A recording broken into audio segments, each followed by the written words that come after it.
எவ்வளவு சிக்கனமா வீட்டுல பெண்கள் இருக்கீங்களோ அவ்வளோ பொருளாதார சூழ்நிலை வீட்டுல அதிகமா இருக்கும், சிறப்பா இருக்கும். ஏன் அப்படி சொல்றேன் அப்படின்னா, எங்க வீட்டுல எங்க ஆட்சி, எங்க பாட்டின்னு சொல்லுவீங்களா, நாங்க திருநெல்வேலி, எங்க ஆட்சின்னு சொல்லுவோம். எங்க ஆட்சி ஒரு முறை சொன்னாங்க, 10 ரூபாய் சம்பாதிச்சா 5 ரூபாய் செலவு பண்ணணும், 2 ரூபாய் யாரும் இல்லாத ஆளுக்கு கொடுக்கணும், 2 ரூபாய் சேர்த்து வைக்கணும்னு சொல்லி சொன்னாங்க. நாங்க அக்கா தங்கச்சி எல்லாம் இருக்கையில சொன்னாங்க. அப்ப 5 ரூபாய் செலவு பண்ணணும், 2 ரூபாய் சேர்த்து வைக்கணும், 2 ரூபாய் இல்லாத ஆளுக்கு கொடுக்கணும்னா 1 ரூபாய் மிச்சம் இருக்குல்ல. ஆட்சிக்கு கணக்கு தெரியலையோ, கணக்குல 1 ரூபாயை விட்டுருச்சு அப்படின்னு சொல்லிட்டு ஆட்சிகிட்ட போய் கேட்டேன்.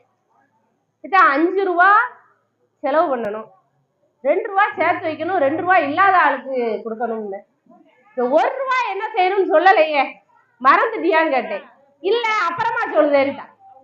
அப்ப ஆட்சிக்கு கணக்கெல்லாம் ஒண்ணு விட்டு போ